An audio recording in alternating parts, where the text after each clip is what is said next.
Mas, irmãos,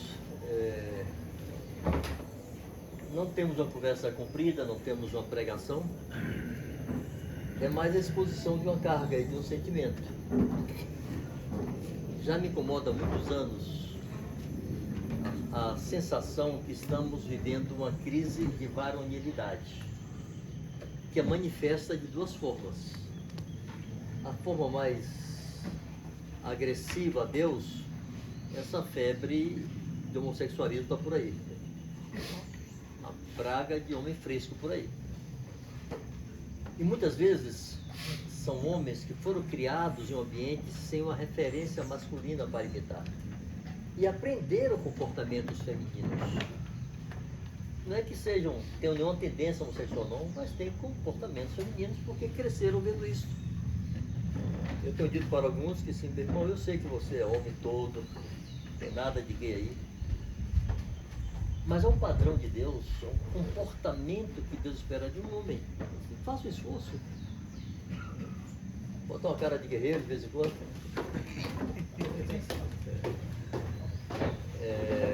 Por questão até do testemunho. Mas na igreja não é esse o maior problema. Essa crise de varonilidade tem outra manifestação, que são homens que não assumem os desafios que Deus tem para os homens. Uma palavra em Isaías 3, acho que é verso 12. Eu estou uns 15 anos falando disso.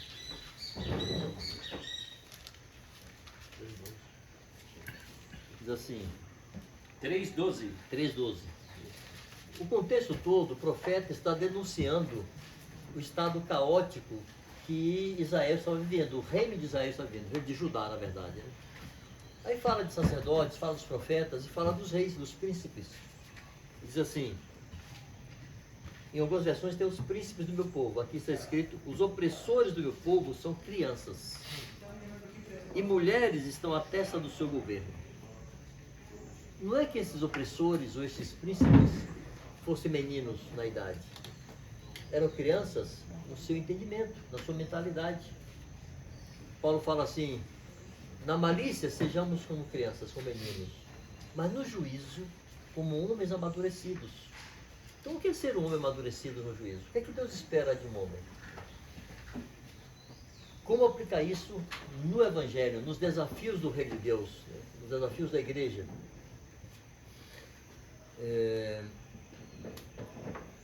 Paulo, quando escreve aos Coríntios,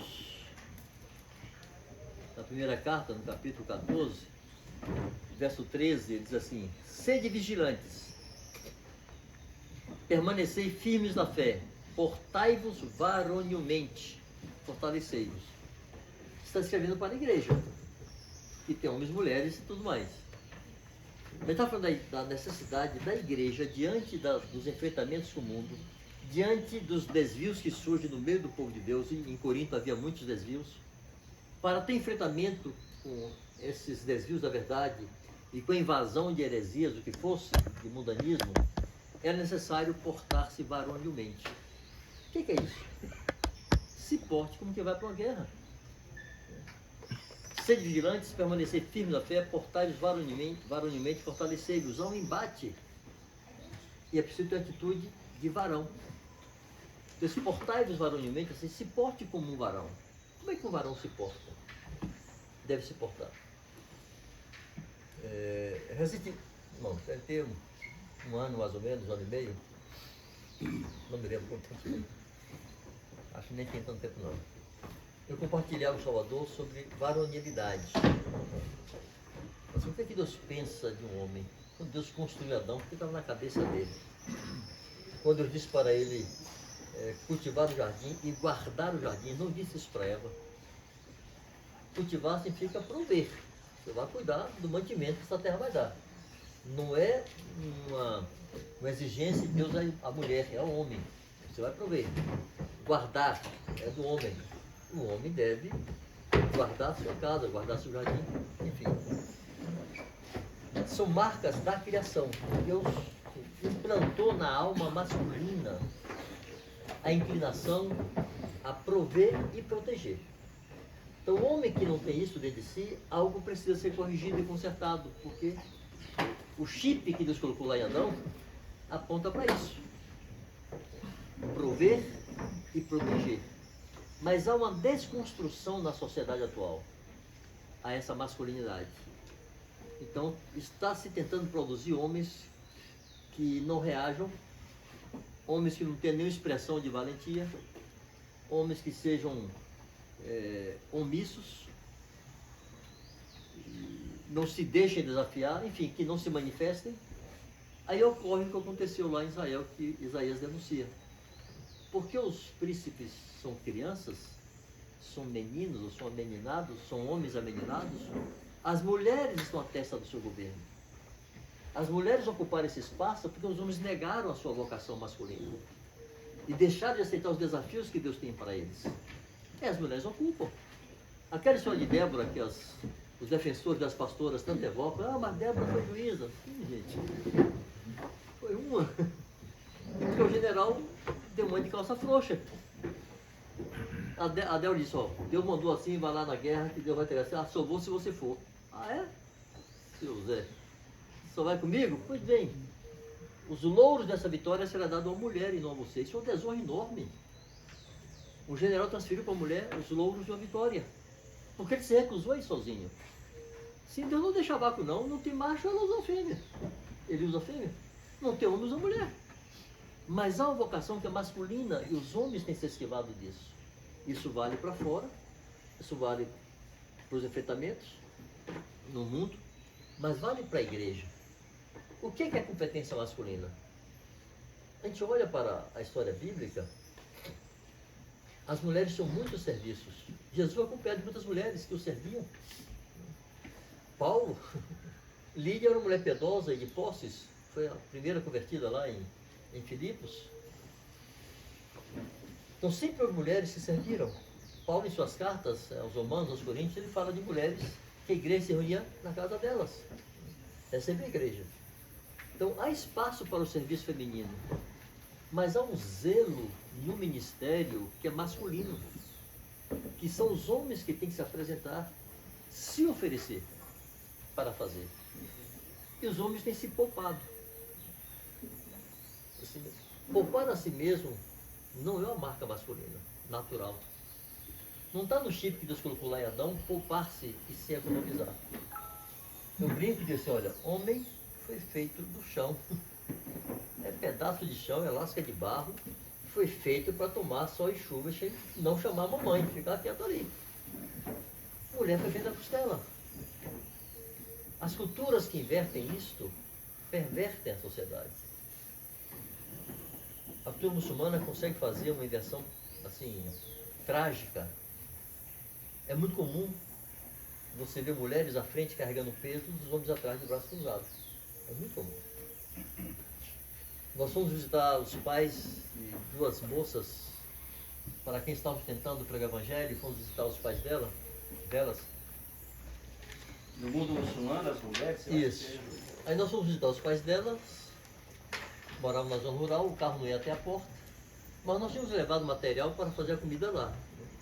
Legumes pesados, sacolas pesadas, panelas. Aí nós descendo do carro, elas queriam levar, duas moças. Eu disse: não, eu vou levar. Ela disse: não, você não pode. Eu insisti, disse: não, é rachuma. Ou seja, é vergonha que o homem leve peso. As mulheres têm que levar o peso. Mas elas são oprimidas. O islamismo mais radical, mulher não tem nem alma. É um instrumento sexual. Só. Mas elas levam peso. Então é uma inversão maligna que oprime mulher em vários níveis. Tira o seu valor verdadeiro, confere atribuições que não são suas, lhe priva de direitos legítimos que são seus. Então nós não podemos entrar nessa seara. Há uma referência bíblica, um modelo, está na planta de Deus, que o homem deve tomar a iniciativa e se apresentar. Aquela história de Davi, quando chega lá na guerra, e está todo mundo com medo de Golias, assim, quem é esse incircunciso para enfrentar, para dizer desaforo e blasfemar contra o Deus dos exércitos de Israel? Eu vou comer ele como quem come pão. Quem disse foi José e Caleb, né? Respeito aos outros gigantes lá. E Davi estava reproduzindo aquele tipo de valentia. Não era valentia, assim, de farromba, como diz baiano. Não era só gargantice, não. A valentia varonil, natural, reforçada pela fé de que Deus pode tudo. Então, só valentia não resolve. Valentia humana pode ser desastre apenas. Só fé sem essa coragem natural que Deus deu ao homem também não resolve. Se Davi não tivesse fé, ele não enfrentaria. Ele foi em fé. Mas se tivesse só fé, mas fosse meio hesitante, então pouco ele iria. Então Deus quer casar essas duas coisas. Aquilo com a marca varonil e não precisa ser convertido para ter. Isso é marca de homem. Eu conversava com um certo rapaz na igreja que cresceu assim, tendo mais inclinação para comportamento feminino que masculino, tendo mais... Com sua referência era o comportamento feminino. E cresceu assim meio delicado demais. Eu disse, rapaz, essa marca masculina não é marca de crente não, é marca de homem, mesmo incrédulo. Aí pedi para ele ler sobre a história de Aníbal Barca, não sei se já leram aqui, o cartaginês que enfrentou Roma.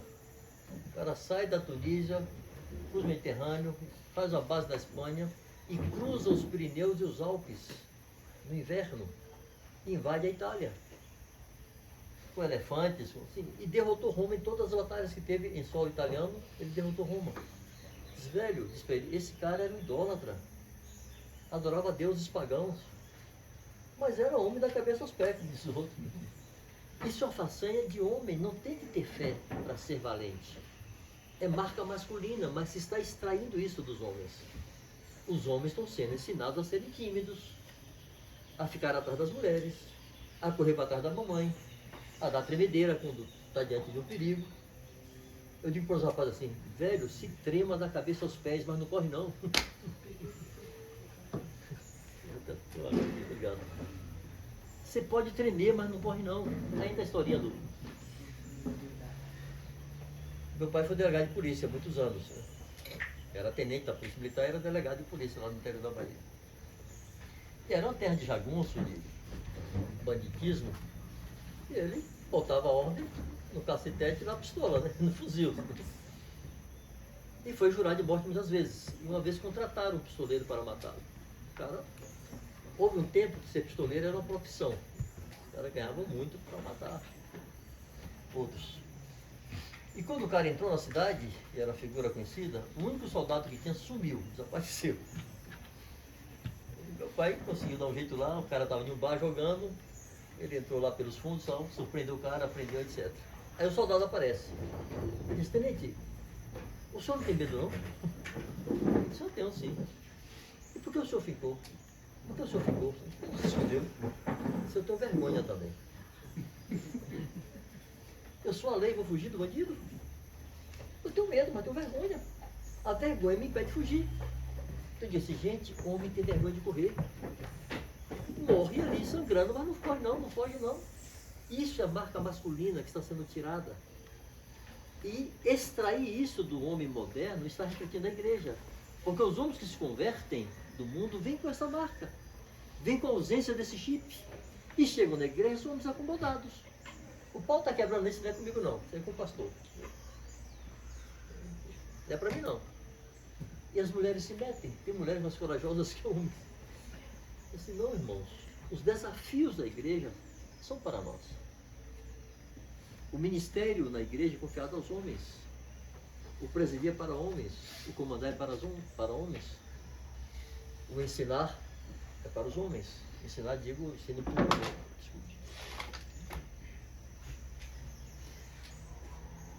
E às vezes surgem desafios que nós não queremos encarar. Não sei se vocês já ouviram a pregação de Mário, Acorda Jonas, né? Já ouviram? Procura por aí lá no Fazendo Discípulos, vocês vão encontrar. Ele faz analogia. Jonas fugiu e alguns pais e maridos têm fugido de suas responsabilidades. Você diz, acorda, Jonas. Há algo para você fazer. Então, a primeira coisa que eu acho que é nossa competência e responsabilidade, chamar para nós homens a responsabilidade de edificar a nossa casa. É nossa responsabilidade. Que nossas esposas façam sob nossa orientação. Mas a competência do marido é instruir sua esposa e seus filhos no caminho que deve andar. Quando a Bíblia fala de Jesus e a igreja, lá em Efésios 5, faz uma analogia. Jesus é a igreja e o homem sua esposa. E fala que Jesus está santificando a igreja por meio da lavagem de água pela palavra. E como é que o marido deve santificar sua esposa? Da mesma forma. É nossa responsabilidade como homens instruir nossas esposas, sentar com elas, estudar a Bíblia. Mas se nós temos preguiça de nós mesmos estudarmos a Bíblia, como vamos ensinar para nossas esposas? Como ensinar para nossos filhos? Há uma necessidade de estabelecermos rotinas para nós, como sacerdotes que somos em nossas casas. E assim, irmãos, nada de importante, nada de duradouro se edifica sem rotinas. Não tem jeito. Para edificar qualquer coisa que vá permanecer, você tem rotina, você faz a mesma coisa todos os dias. E nós não seremos edificados sem rotinas. A nossa família não será edificada sem rotinas. Então nós homens nos sentimos responsáveis em trazer para a nossa casa um tipo de disciplina e de rotina que vai edificar nossa esposa e nossos filhos. Eles verem modelos, eles se inspirarem, eles serem desafiados. Nossos filhos verem a igreja em nossa casa. Não estar conosco apenas no churrasco, no parque, no lazer. Estar conosco, você vai visitar o enfermo, carrega o filho. Vai se bater com o endemoniado, com alguém pedindo socorro, leva o filho. Para ver os enfrentamentos. Vai pregar o evangelho, leva o filho. Chamou um contato em casa para o evangelho, deixa o filho ali com você. Deixa teu filho ver você fazer a obra de Deus. Se nós não chamamos para nós esses enfrentamentos, as mulheres ocupam esse espaço. Com tarefa que não é delas. Com peso que não é para elas. Eu tenho dito que a sociedade atual está assim, deformando a alma feminina. Que está impondo a elas responsabilidades que não são delas. Às vezes estou em alguma repartição, no escritório de uma empresa, vendo alguma coisa, e tem muitas mulheres à frente, chefas. Aí a gente ouve conversa, aqui meu filho, porque assim, meu Deus, como é que essa mulher consegue ser gerente aqui, ser mãe, ser esposa, ser dona de casa? Essa mulher vai morrer. Assim, a alma feminina não foi preparada para determinados estresses e tensões. Ela foi preparada para estar abrigada, protegida. E nessa proteção, ser o que ela tem que ser. Um apoio para seu marido, um consolo para seu marido, fazer-lhe bem todos os dias ao marido, e o marido se carrega do resto. Mas só se nós nos omitirmos e não ocuparmos esse espaço, nós iremos fatalmente sobrecarregá-las. Então, a primeira coisa a fazer, dentro dessa responsabilidade masculina, é nossa própria casa, nossa esposa e nossos filhos. Olharem para nós, eu estou seguro, papai está aqui, eu estou segura, meu marido está aqui. Não fugirmos de responsabilidades. Às vezes, alguns rapazes dizem assim, não aperta minha mente, não aperta minha mente. Espera aí, velho. Se não aperta a tua, apertar de quem? De tua mulher, teus pais, se for solteiro, é teus pais. Se é casado, é tua mulher, teus filhos. Vou apertar a mente de quem? Eu tenho que apertar a mente de um macho. Assim. Um macho foi feito para aguentar peso e pressão. Mas há uma desconstrução disso. E os homens estão acreditando que é para ser assim. Eu não quero entrar na seara do comportamento social. Se alguém se interessar, tem essa palavra sobre masculinidade, está por aí, pelo YouTube, os irmãos podem divulgar o link depois. Eu quero voltar mais para as manifestações dessas características na igreja.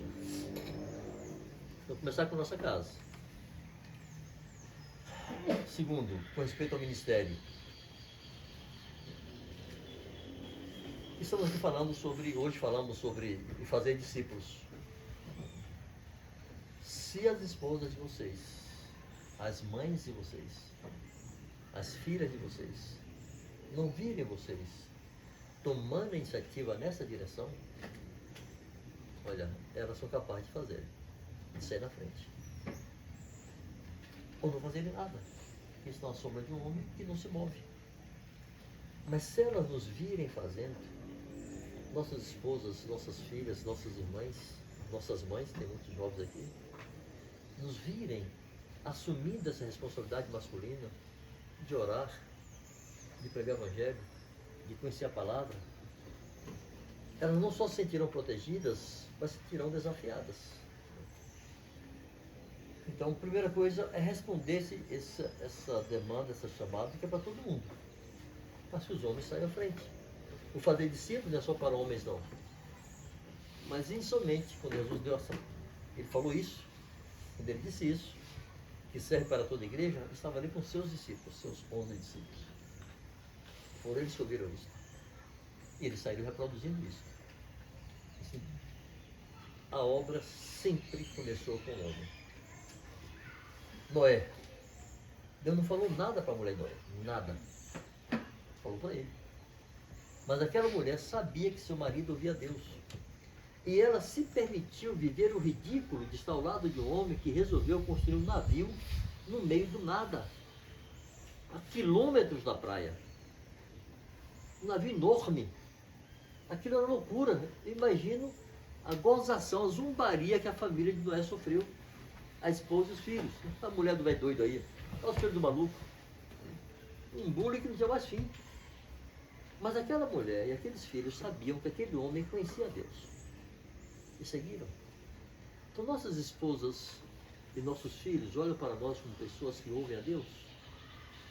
Nossas irmãs, nossas mães, olham para nós como homens que ouvem Deus e buscam a Deus. Abraão não chamou um homem. Deus não disse nada para Sara. Chamou Abraão e disse: Abraão, sai da tua terra, da tua parentela, vá para a terra que eu vou te mostrar. Farei de ti uma grande nação, ser tu uma bênção, papá. Tudo foi a Abraão. E Sara atrás dele. Abraão era um homem tal que Sara sabia que ele não estava ali de molequeira, irresponsavelmente, fazendo uma aventura. Ele estava seguindo o que Deus falou. E ela foi atrás dele. É essa comunicação que nós temos que, de maneira direta e indireta, apenas por nossa conduta, comunicar a nossa família e a igreja como tudo. Moisés estava lá em Midian. Ele disse: vamos embora lá para o Egito tirar o povo. Moisés foi pedir permissão para Zípora. Olha, Zípora, eu vou ali. Acho que eu vou voltar, não sei se eu volto. Não, ele foi-se embora. Zípora sabia agora que seu marido era um profeta. Não tem paralelo com a realidade de hoje, irmãos. O que eu quero pegar como exemplo, assim, Deus chamou um homem, Deus não chamou uma mulher. Não chamou a mulher de Noé, não chamou a mulher de Abraão, não chamou a mulher de Moisés. Chamou esses homens. Não chamou a mulher de Pedro, nem de Filipe, nem de André, nem de Bartolomeu, nem de Tomé. Chamou eles. Suas famílias foram no barco. Recuperarmos em nosso entendimento essa que eu estou chamando de vocação masculina. Esse zelo pelo ministério que é o zelo masculino. Há muitas histórias com mulheres valentes que fizeram grandes coisas na história da igreja. Há muitas heroínas. Mas a marca da trajetória da igreja foi feita por homens. Foi um caminho aberto por homens. Desafio que eu apresento. Jeremias uma vez disse assim: toda a terra está devastada porque ninguém há que tome isso a peito. Quem vai tomar a peito? Fazer valer a verdade na igreja de Curitiba e fazer valer o evangelho na cidade de Curitiba é uma tarefa, sobretudo masculina. Então, eu queria de verdade, de fato, propor a vocês, conversa entre vocês. Que iniciativas poderíamos ter e não estamos tendo, como varões, para pregar o evangelho, para edificar a igreja? Nas reuniões públicas, quantas vezes os homens se manifestam para ir à frente e trazer uma palavra, uma profecia, compartilhar algo? E quantas vezes as mulheres fazem isso? Porque a mulher não está proibida de profetizar, Paulo fala lá. A mulher que ora e profetiza com a cabeça descoberta, 10 11 cabeças, deixando claro que as mulheres poderiam orar e profetizar. Você quer ver uma coisa? Eu queria abrir para participações, irmão. Vou encerrar daqui a 5 minutos. Eu queria até que houvesse perguntas ou testemunhos aqui. Várias vezes eu vi isso lá em Salvador. Vai a moça dar um testemunho e ela fala com muita desenvoltura. Pega o microfone e pá. Aí vai o rapaz falar.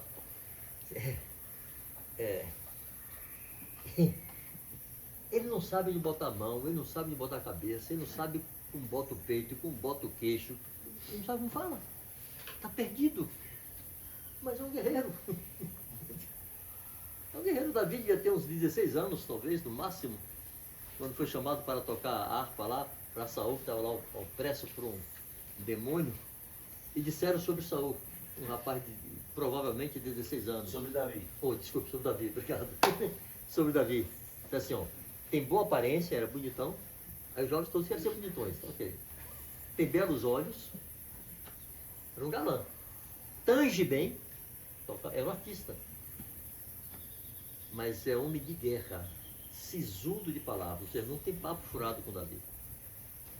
Ele corta reto, como queria dizer. E é homem de guerra.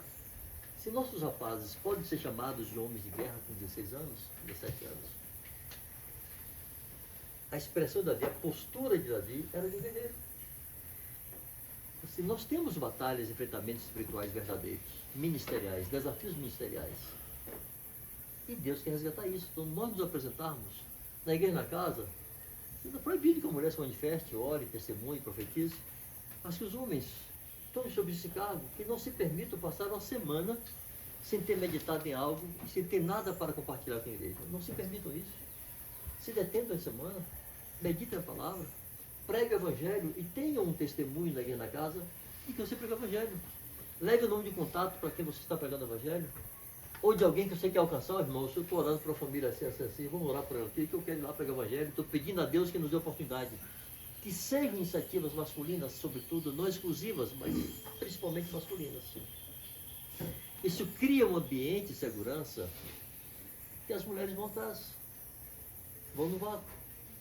Não se permitam a mentira de que homem e mulher são iguais. Não são iguais. Não há melhor nem pior, não. Mas não são iguais. Eu não quero ser mulher, não quero que uma mulher queira ser homem. Eu sou homem e mulher, tem o papel de cada um bem definido. E na igreja isso se manifesta por essas características físicas, emocionais, psíquicas que Deus dotou a mulher e que Deus dotou o homem. Então a ideia aqui, na verdade, era chamá-los a um desafio de tomar a frente, do que for. Sermos os primeiros a nos apresentarmos diante de qualquer desafio que tem na igreja. Bom, era a ideia. Eu queria só fazer uma provocação, né? Qual que é a provocação? Eu penso que nós idealizamos os nossos filhos coisas no reino de Deus. E aqui eu creio que a gente também tem que incluir aqueles que estão no reino de Deus e eventualmente os pais não estão, né? A gente idealiza, mas a minha provocação é: a gente é tudo aquilo que a gente quer que nossos filhos sejam? Essa é a provocação, né? A gente sonha, gostaria de ver nossos filhos, né, frutificando, abençoando. A pergunta é: eu sou, né, tudo aquilo que eu quero que os meus filhos sejam? Então eu penso que isso nos deve fazer refletir que eu devo ser esse exemplo, não é? Eu devo ser esse modelo primeiro, né? Uma frase que eu não sei de quem que é, mas é um dos conhecidos nossos aí: a gente deve ser e fazer tudo que a gente quer que os nossos discípulos sejam e façam. Devemos ser e fazer tudo aquilo que queremos que os nossos discípulos sejam e façam. E não há dúvidas que os nossos primeiros aí são os que estão na nossa casa. São os que estão do nosso, né? Que de fato, primeiramente, até vamos ser cobrados, né? Então, só isso. Idealizar sou o que idealizo para os meus filhos. Até eu conversando uma vez com um irmão, tem irmão, inclusive, e tinha acontecido a situação com a esposa dele, né? Aí eu peguei e fui nele, né? Falei, ó, meu irmão, assim, assado e tal. Falou pra mim, rapaz, minha mãe arrumou um problema, ela que resolve. Assim, sabe? Eu falei, não, mas peraí, deixa eu te falar uma coisa. Quando Sara duvidou de Deus, Deus não foi falar com Sara, né? Quando Deus falou que foi falar com Abraão, então eu tenho que falar com Deus. Não, eu já botei isso na minha cabeça. Se ela arrumou um problema, ela que resolve. E pronto, eu não quero mais falar sobre isso. Sabe? Então algo assim que não está dentro dos princípios do que eu aprendi, né? Porque nós temos que viver e aprendemos, né?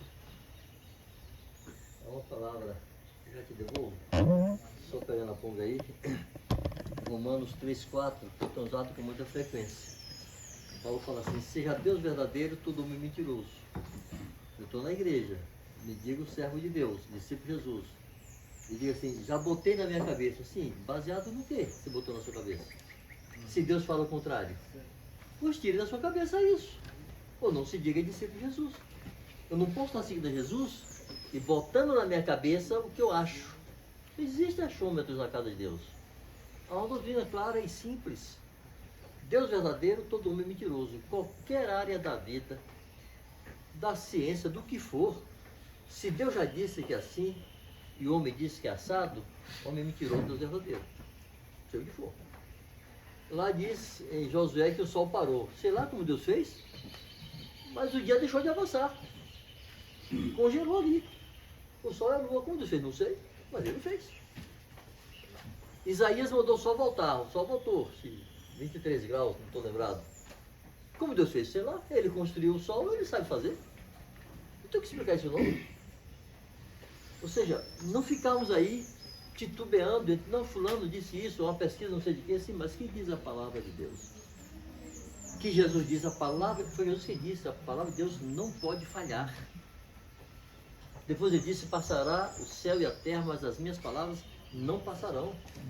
Aí vem alguém e diz assim, não, eu já botei na minha cabeça. Ué, de onde? Do mundo? Se Jesus botou algo diferente para você botar na sua cabeça. Então nessa hora, não dá para deixar para lá. Alguém sai da igreja com um discurso que contraria as escrituras, não tenha dúvida. Seja você um garoto de 12, 13 anos. Ouviu algo que é contrário às escrituras, se manifeste. Diz, não. A Bíblia não fala isso. Se posicione. Davi não fez? Daniel não fez com 13, 14 anos? Sadraque, Mesaque, Abednego? E nós podemos fazer. Jesus não estava no templo conversando com os doutores com 12 anos de idade? Por isso foi bom chamar os homens de 80 a 8 anos, né? Na seara do Smart, não tem nada a ver com humildade isso que eu vou falar, tem a ver com a realidade. Eu tenho uma séria dificuldade no trânsito. Meus filhos estão aí, são testemunhas, sabem que eu tenho um problema sério no trânsito. Eu fico nervoso, fico bravo, irritado. E eu sei que não sou exemplo nisso para eles. Me esforço para mudar, mas não consigo. Então, assim, é uma confissão diante dos irmãos. Espero que vocês intercedam por mim, porque é uma dificuldade. Creio que muitos aqui têm dificuldades também com relação à criação de filhos. E eu acho que é importante, eu já trouxe isso nos encontros caseiros, já trouxe isso para os irmãos para ficarem orando. Mas é importante trazer para a luz essas coisas, né? Para que sejamos sarados, né, nessas situações. Eu já vi outros irmãos também confessar que tem problema no trânsito, né, que ficar nervoso, que passar pela mente até de xingar. Eu nunca xinguei, mas que passa pela mente, passa. E já é o pecado querendo brotar, né, de alguma forma. Então, que a gente possa, né, se consertar em todas as coisas, porque os meus filhos veem essas coisas, né? Que tipo de motorista eles vão ser no futuro? Você sabe como Deus vai fazer para corrigir isso? Se criar muitas situações no trânsito. É o único jeito. Trabalhar, né? Ó, eu disse que meu pai era delegado. Nós éramos 10 filhos homens. Ele dizia assim, não provoquem, não procurem encrenca na rua, porque se vocês procurarem, vocês não vão ser filhos, vão ser delinquentes. Eu não vou ser não vou ser pai, eu vou ser delegado. Andem direito. Agora, se forem provocados, não fujam, que eu não quero homem frouxo nessa casa. E se brigar, não me chega aqui com a cara quebrada chorando, porque vai tomar uma peia e vai ter que ir lá no rebanho. Então nós crescemos sem provocar ninguém, mas não tolerando isso aqui de provocação. Eu briguei quando era menino, briguei quando era adolescente, briguei quando era convertido já dos 9 anos. Eu briguei porque o cara xingou minha mãe e eu fui dar burro dele. Era a lição do tenente, xingou a mãe, tem que apanhar. Então. Aí, nessa última vez, eu com 19 anos de idade, trocando burro na rua, feito um moleque, fui pra casa chorar de vergonha, porque o cara foi na minha porta pedir perdão, incrédulo. Eu disse, meu Deus, o que é que eu estou fazendo? Como é que Deus trata disso? Não tem jeito, olha, como é teu nome? Gira. Gira? Geracildo. Geracildo fez fila na minha história de gente me insultando. No trabalho, na fábrica, até na igreja. Na igreja fui chamado de negrinha descarada. Eu sentado com o meu dedo na cara. E essa negrinha descarada? Se fosse negão descarado, mas... negrinha descarada? Vontade de pular no pescoço, virar a cara dele para as costas. Mas a primeira vez que aconteceu foi na fábrica. Um período lá de greve, que eu não fiz greve, eu estava feliz da vida com um novo emprego, casei com um salário bom, disse, eu vou fazer greve nada. Me convençam que eu tenho que fazer greve. Não deve fazer pressão não, que na pressão não vai. Pelego. Pelego, é isso aí. O cara tirou dos cachorros leprosos e botou em cima de mim. De covarde para baixo, ele disse tudo. Qual a primeira reação do filho do tenente? E como é, rapaz? Fui para cima. Mas é isso mesmo. Aí, qual é a reação do filho de Deus? É o filho do tenente e o filho de Deus. As pessoas assim, uma fração de segundos, você vai fazer o quê? Dar murro nesse e vai para o quarto chorar de novo e dizer que você quer ter o meu caráter? Você não quer não. Você quer fazer o que você quer fazer.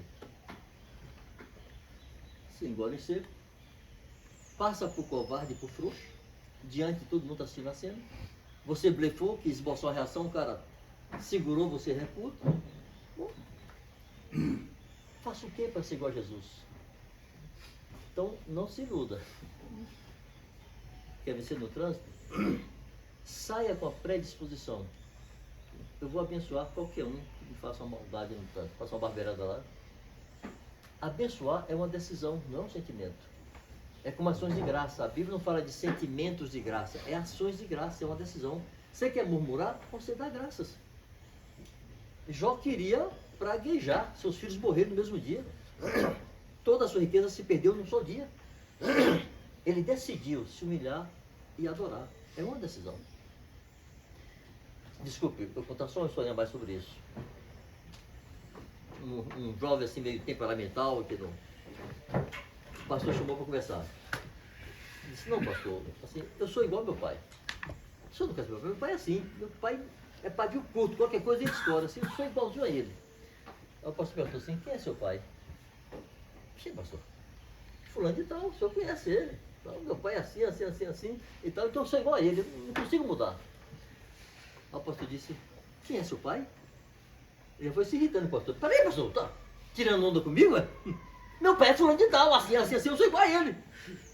O pastor disse, é que eu achei que você era meu irmão. Que meu pai fosse o mesmo seu pai. E meu pai não é assim. Eu achei que você era filho de Deus. Assim, essa herança paterna, cultura familiar, que pode resultar nisso, você pode quebrar isso e seus filhos podem fazê-lo. Porque eles têm a mesma herança que você. Genética. E pavio curto. Não tem jeito, é se armar de uma disposição mental previamente. Eu vou abençoar qualquer um que me complica a vida no trânsito. Fechou e disse, Deus te abençoe, meu irmão. É um exercício. Está com vontade de dar um palavrão? De xingar? Abençoa. Isso é negar a si mesmo. Isso não é hipocrisia, não. Você quer fazer o mal, faz o bem. Não te deixes vencer pelo mal, mas vença o mal com o bem. Então, isso é um exercício que você pode fazer. Cadê os filhos? Assim, pai, olha lá, hein? Vamos abençoar? Entrou no carro com ele e disse, pai, hoje é dia de abençoar. No dia que alguém cortar ele, disse, pai, você é a consciência auxiliar dele, viu? Não passa mais em cima. Não passa em cima. Ainda tem aquele ô abençoado, como que a gente para não dizer outra coisa. Além de que na Bíblia está escrito que na língua há o poder da vida e da morte. Então a gente tem que ter cuidado naquilo que a gente fala. Wagner. Eu queria. A palavra nos ensina, né, que nós devemos ser cabeça, devemos amar nossas esposas e elas se sujeitarem a nós. Eu vejo assim que alguns irmãos têm dificuldade no trato com as esposas que às vezes não são sujeitas. E eles deixam de exercer essa posição de cabeça. O que você diria para um homem que tem dificuldade de conduzir a sua casa devido a esposa dificultar essa condução? É uma pergunta complicada. E não tem uma resposta simples e fácil, não. Porque os casos são diversos, as manifestações são diferentes. Jesus é o cabeça da igreja, ele governa. Mas para ter igreja, para ter esposa, ele foi para a cruz. Então a primeira coisa que vai levar o homem a estar, não com a autoridade da delegação, mas a autoridade do testemunho para dar as ordens em casa, é esposa e filhos olharem para ele e pensarem assim: ele está pronto a morrer por nós. Ele vive para Deus e para nós. Porque tem muito homem egoísta que vive para seu próprio prazer e deixa a casa embolada, depois quer dar ordem para a mulher. E a mulher quer cumprir, que está tudo errado aqui, está dizendo.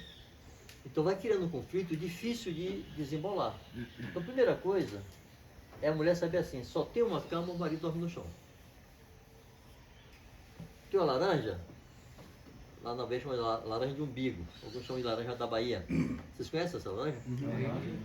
Só tem uma laranja, a parte do umbigo é da esposa, a parte mais doce é dela. Isso vai conferir no marido aquela admiração que a esposa tem que ter. Eu tenho dito que o homem, quando perde a admiração da esposa, fica difícil governá-la. Ela tem que ser muito crente, muito convertida, para acatar e obedecer o marido que ela não admira. É importante o homem saber que não é fácil para a mulher submeter-se. Não é natural nela disso, não. O natural dela é ser protegida e ser amada. Obedecer, não. Então, torna-se mais fácil para ela quando o homem se faz admirável.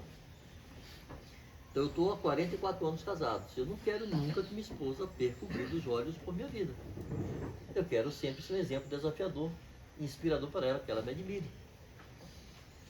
Então, o primeiro ponto é esse: o homem olhar primeiro para a sua própria cartilha. O que é que Deus exige de mim? E vai lá, Efésios 5, Colossenses 3, maridos, amai vossas esposas, como que são uma igreja e deu a vida por ela. O que é dar a vida pela esposa? É morrer mesmo, literalmente, por ela, se for necessário. Maridos, amai vossas esposas e não a trateis com amargura. O que é não tratar com amargura? É tratar com doçura. Do mesmo modo que o homem se sente agredido quando a mulher não lhe obedece, uma mulher se sente agredida quando ela não é tratada com doçura. Então, às vezes, os homens exigem para si a cartilha da mulher, que a mulher cumpra a sua cartilha, mas ele não cumpre a sua. Então, primeira coisa a fazer é o homem buscar viver a excelência do papel que é dele. Tratar com dignidade, como Pedro fala. Tenha consideração por vossa mulher como vaso mais frágil, tratai-a com dignidade. Então, ter consideração é levar em conta o que ela diz, é ouvi-la, ela é sua auxiliadora, é tratá-la com dignidade, fazê-la sentir-se digna, sentir-se a rainha, etc. Cobrir ela de elogios, de honra e de cuidados. Isso facilita o nosso trabalho de governar. Porque assim, nós somos o cabeça, como você disse, e é nossa responsabilidade governar. Ele lembrou do que Deus fez com Abraão. Sara foi incrédula, não sei o que foi que você quer, se foi você lá atrás. E Deus repreendeu Abraão, está lá em Gênesis 18. Sara não creu, Deus repreendeu Abraão, ele é o responsável. Eva transgrediu primeiro, mas Deus disse para Adão: maldita é a terra por tua causa. Mas quem comeu do fruto primeiro foi Eva. Então entra a responsabilidade masculina, porque a autoridade é masculina. Mas quando Deus fala do trato direto do homem com a mulher, Ele não diz para o homem, governe sua mulher. Ele diz, ama a tua mulher, dê a vida por ela, não a trate com amargura, trate com dignidade. Santifique-a pela palavra, como Jesus santifica a igreja. Aí diz para a mulher, obedeça a teu marido em tudo. Aí é a demanda dela. Então nós temos que entender que do mesmo modo que a demanda que Deus tem para ela, quando não é cumprida por ela, nos agride, nos ofende, quando a demanda de Deus para nós em favor dela não é cumprida, nós agredimos e a ofendemos. E é uma reação, porque é um ser, com alma, espírito, corpo, com sentimentos, com valores pessoais. Então, primeira coisa é o homem buscar a excelência do seu papel. Segundo, assim, não é dividida, eu digo que não é resposta fácil, eu não sei como é que cada um traduz isso. Não é dividida, a mulher tem que saber que ela, se ela partir para dividir, ela perde. Partir para peitar, ela vai perder. Não faça assim, ameaças, não, você vai perder. Vai ser aqui, o caminho é esse. E ela tem que saber que seu marido fazia assim. E se ela vai embora? Aí entra, o marido está a fim de perder a mulher por causa de Cristo. Então alguns vão negociando e perdem a capacidade de governar. E a mulher toma as rédeas. Então se você cumpre o seu papel, ela sabe que você não busca o seu interesse, mas o dela. E o amor fala, está lá em 1 Coríntios 13, que o amor não busca o seu próprio interesse. O amor não se conduz convenientemente. O mandamento de Deus para o homem em relação à sua mulher, ama a tua mulher. Você não busque o seu interesse. Não seja inconveniente com ela. E os homens são muito egoístas. E querem que a mulher esteja para ele independente de tudo. Ele pode fazer o que quiser, mas a mulher tem que obedecer. E sim, esse é o papel. Então, se você cumpre o seu papel, tem boa consciência para com Deus, não tem mais dividir. Assim, minha mulher é paparicada. Minha namoradinha até hoje é cercada de amores, declarações, etc. Né? Mas quem dita o rumo sou eu. E ela sabe disso. Quando estávamos lá no norte da África, ela teve um sonho. Que eu estava com ela na rua e um cão a perseguia. E ela tentava repreender aquele cão, e falava com ele, bradava e tal, e o cão vai para cima. Ela ia para trás de mim. Eu olhava para o cão, e o cão ia embora. O que é que Deus fala com ela? Assim? Você está em uma terra estranha. Tudo aqui é hostil a vocês. Fique à sombra do seu marido. Siga ele. Não se permita a tentação de sair de trás dele, não. Siga ele.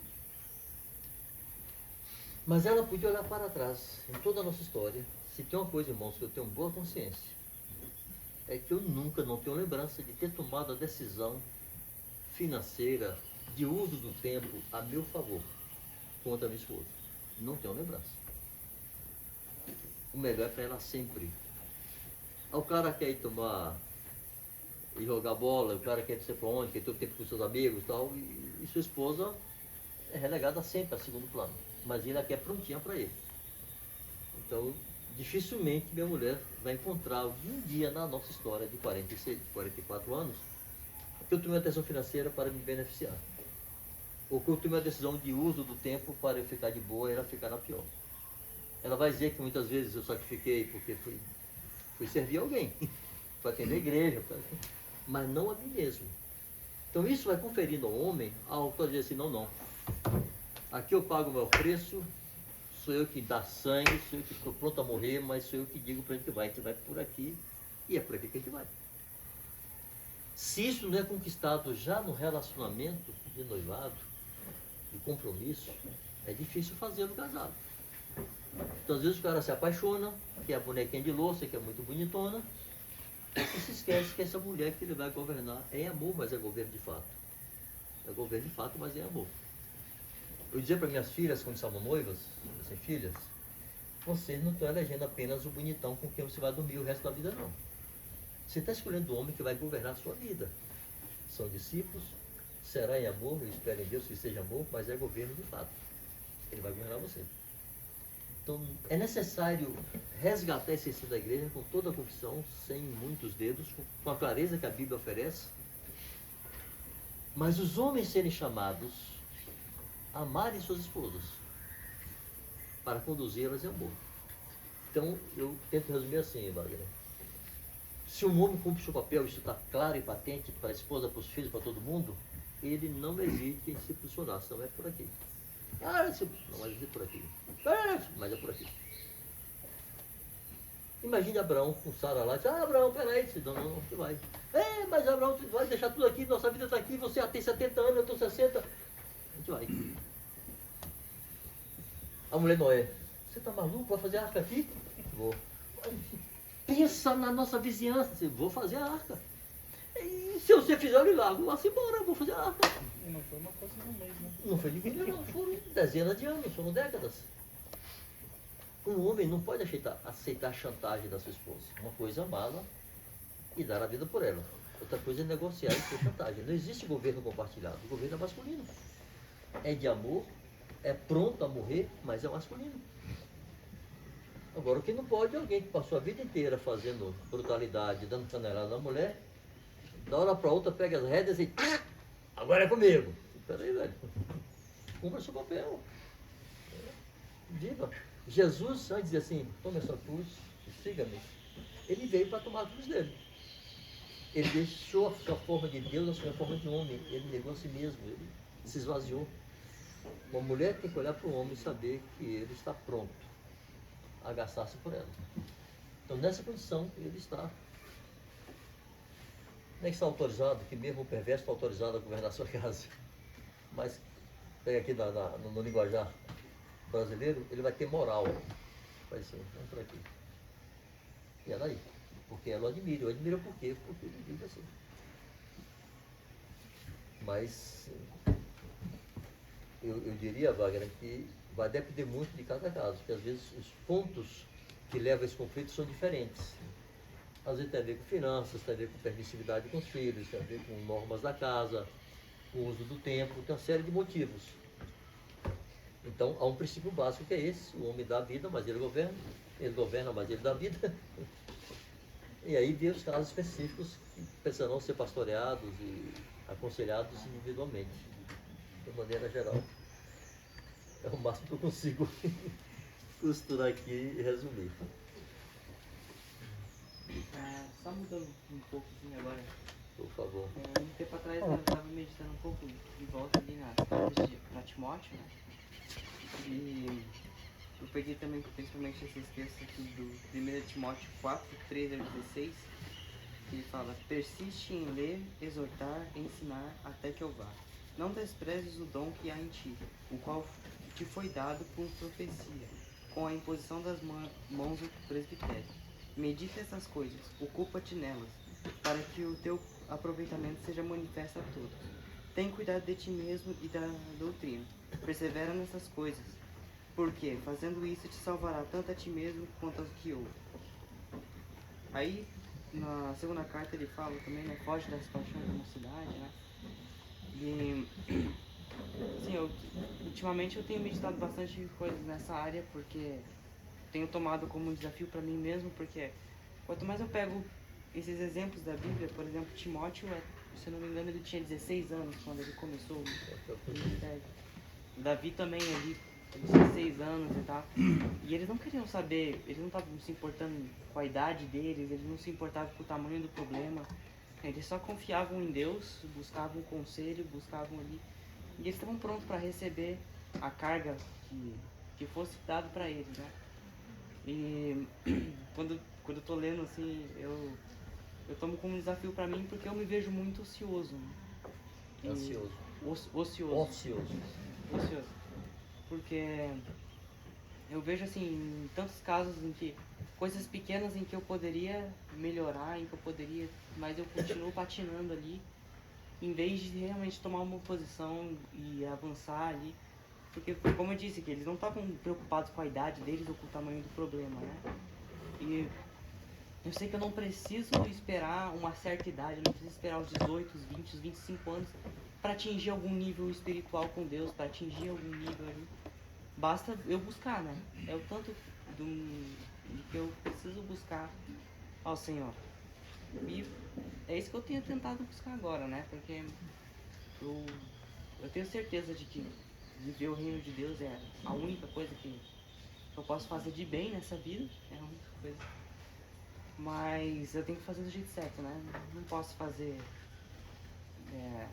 não posso, como eu tava vendo uma ministração sua esses dias, não posso ficar andando do lado do abismo que eu acabei de sair, né? Eu tenho que ir em direção ao meu alvo, assim como a gente falou aí, sempre jogando a semente e aprendendo e buscando mais assim na alfabetia, né? Eu vou dar algumas sugestões então para vocês, seus contemporâneos mais jovens aqui. Primeiro, uma palavra compartilhada em 2017. Não há conflito de gerações do Reino de Deus. Não sei se vocês conhecem, mas acho que vale a pena vocês assistirem. Eu tento demonstrar justamente que porque isso é uma ideia errada até no mundo, que é um conflito de gerações. Os velhos não entendem os jovens. Não é isso não, isso é mentira. A Bíblia não contempla esse conflito. O conflito não é entre gerações, é um conflito de valores. Então, meus conflitos não são com os jovens, pode ser com os velhos, que têm valores diferentes dos meus. Aí eu conto duas historinhas. Quando eu tinha 10 anos de idade, eu estava na praça com os amiguinhos. Era um tempo que era possível ficar criança na praça ainda. E aí o menino disse para mim assim, homem, o meu pai disse, o moleque falou lá, né? Meu pai disse que homem que não tem duas mulheres não é homem. O homem só tem uma mulher, não é homem. Ele disse, pois meu pai só tem uma mulher e é mais homem do que o seu. Então, dei na mão na orelha dele. A gente rolou pelo chão, deu briga. Como assim? Gente, eu tinha 10 anos. Eu estava brigando com um garoto de 10 anos. Não era um conflito de gerações, era um conflito de valores. Eu sabia que um homem de verdade só tem uma mulher. E aquele moleque aprendeu com o pai sem vergonha que para homem ser homem tem que ter mais de uma mulher. Então não é entre gerações, é valores. Quando eu estava com 27 anos, trabalhando já na indústria, trabalhando de turno, houve algo parecido com os colegas, eu só não briguei, né? Mas eles estavam lá, contando as histórias de como eles faziam para enganar suas esposas, dando risada da forma como eles enganavam suas esposas para terem casos na rua, e se viraram para mim e disseram, e você, irmão, como é que você faz? E começaram a usar palavras de baixo calão para qualificar minha fidelidade. Eu disse duas coisas para eles. Eu disse, rapaz, a hora que eu quiser, eu posso ser um adúltero com você. Mas você nunca vai saber o que é a glória da exclusividade. Você nunca saberá o que é isso. Eu sei. Se eu sou de uma mulher, a sua é minha. Você nunca vai conhecer isso. Mas ser igual a você, eu posso ser o que eu quiser. Segunda coisa, amigo, ter várias fêmeas é coisa de cachorro. Qualquer cachorro pode ter várias fêmeas. Ter uma mulher só é coisa de homem. Eu sou homem. Se você quer ser cachorro, o problema é seu. Só para dizer de novo, eu estava tendo conflito com homens da minha idade. Eu estava tendo conflito com velhos, nem com crianças mais. O conflito sempre será de valores e não de idade. Quando entendemos isto, nós podemos saber por que José seguiu Moisés. Vocês podem seguir os exemplos que têm aqui, jovens. A referência são aqueles que estão na estrada antes de você. Falava para Pires que eu sempre quis estar com pessoas que me inspirassem e desafiassem.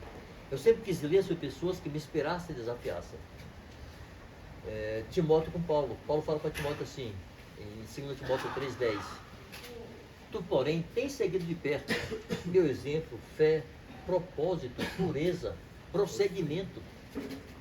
Timóteo era um jovem colado com coroa, seguindo de perto. Então, nessa palavra, não há conflito de gerações no reino de Deus.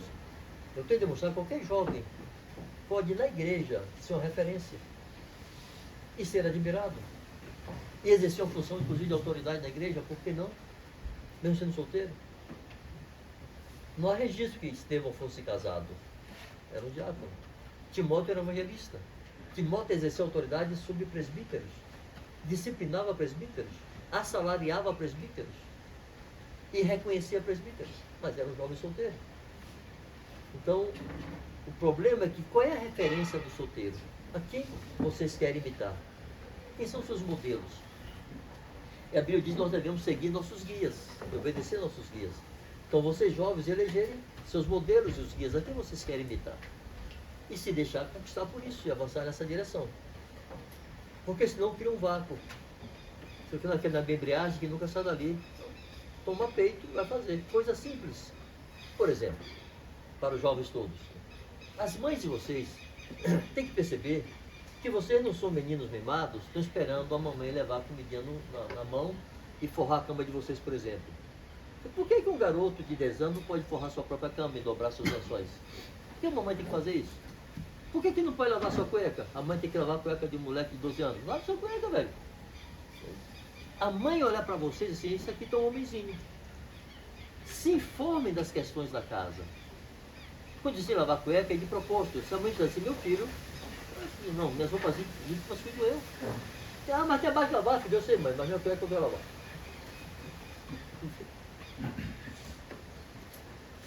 Vai mostrando o diferencial de quem está chamando para si algumas responsabilidades. A porta está rangendo, o menino quer saber. O problema do papai não, o problema da casa. Você é um homem da casa, um homem pequeno, mas é um homem. A lâmpada queimou, o eletrodoméstico não funciona. Se informe, se interesse pela dificuldade da casa e se apresente. Mãe, faço o que para consertar isso aqui? Leva para onde? Isso vai criando uma mentalidade masculina de responsabilidade e vai levando a mãe a descansar com o filho que está virando homem. Então vai desde responsabilidade simples em casa até na igreja. A vida devocional de vocês não dependerem apenas que seus pais lhes digam o que fazer. Vocês podem tomar iniciativa de ler a Bíblia sozinhos, fazer um plano de leitura bíblica. Vocês podem decidir jejuarem um dia na semana. Se o papai e a mamãe acham que não aguenta jejuar o dia todo, jejua até meio-dia, até 2 da tarde, 3 da tarde. Mas você toma iniciativa. Pregue o evangelho para seus colegas. Ore para os seus colegas. Então são coisas simples, vocês podem fazer. Chegar e falar, ó pai, ó mãe, estou orando por de tal, meu amigo lá, tá assim. Eu soube que um colega meu, o pai está doente, vamos orar por ele aqui. Então você vai tendo comportamento de quem se importa com as necessidades alheias. Isso vai conferindo esse garbo varonil aí, que o homem que está chamando para si as responsabilidades. Na igreja, um retiro como esse, eu não sei como está sendo aí, quem está organizando a questão dos banheiros e tal, se apresente para lavar os banheiros. Eu quero lavar o banheiro hoje. Trocar o papel higiênico, jogar fora o lixo, pegar, botar novo. Vocês podem fazer isso. Isso é um exercício que naturalmente vai qualificando vocês para tarefas maiores. Ser fiel no pouco, sobre o muito te colocarei. Então, não esperem que a igreja oficialmente confira a vocês uma responsabilidade. Porque senão vai começar a ter departamentos na igreja. Tem que ter funções e cargos. Não, somos sacerdotes. E os sacerdotes sabem fazer. E vamos explorar isso melhor amanhã pela manhã. Mas vocês podem simplesmente ir fazendo o que tem que fazer. Oi.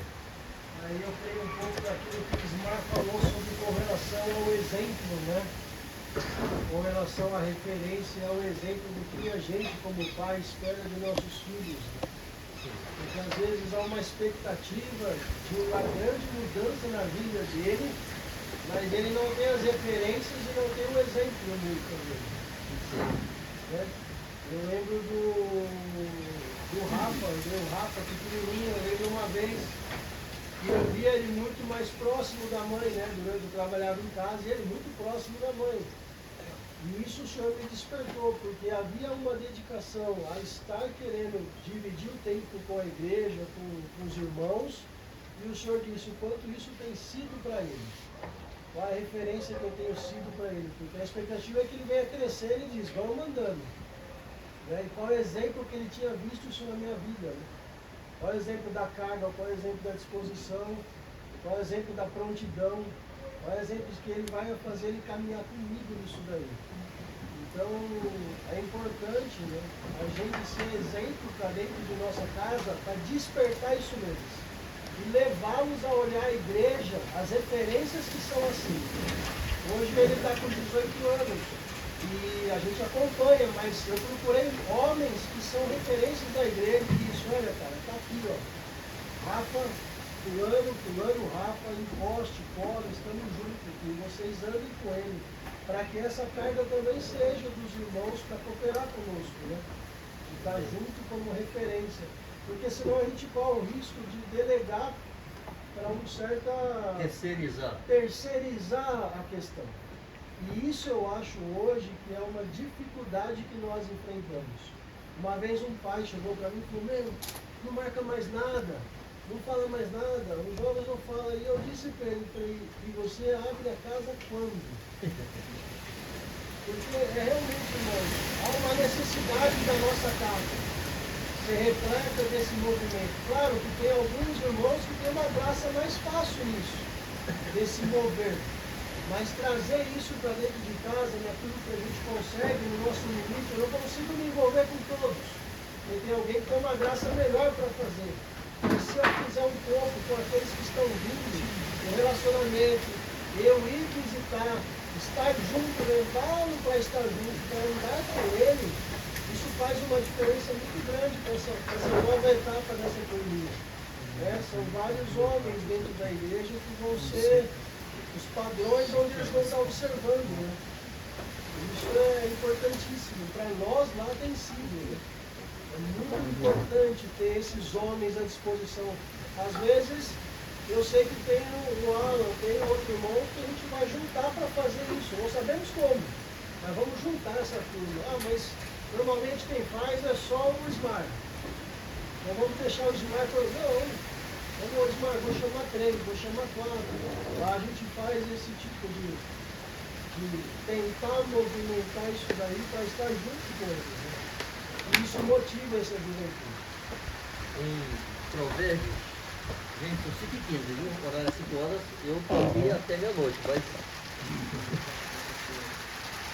em Provérbios 4, verso 3 e 4, Salomão diz assim: quando eu era filho, em companhia de meu pai. Eu era filho em companhia de meu pai. O filho anda com o pai. Tenro e único diante de minha mãe. Então ele me ensinava e dizia. Quem ensinava dizia? O pai, em cuja companhia ele estava. Então Salomão está lembrando de conversas que ele tinha com Davi. Então o lugar de filho é o lado do pai. Se fazer acompanhar pelo filho, acompanhar-se do filho, o filho cresce e decide se vai ser um Salomão ou um Absalão. Mas o pai andou com ele e lhe demonstrou como deve andar. Bom. Só uma quanto a mães que têm filhos, mães solteiras que têm filhos, né? Bom, esse é um desafio atual. É importante nós entendermos que essa realidade de mãe solteira é uma realidade atual. No passado não havia isso. Não existia mãe solteira. Era raríssimo. Mas hoje, na realidade, muitas irmãs se convertem sendo mães solteiras. São santas, são discípulas de primeira qualidade. Mas tem que se virar, tem que trabalhar para sustentar seus filhos e educar seus filhos. É muito importante, irmãos, que os homens da igreja se importem com isso. Nós tivemos no Ajudou vários encontros, já promovemos encontros voltados para esse público.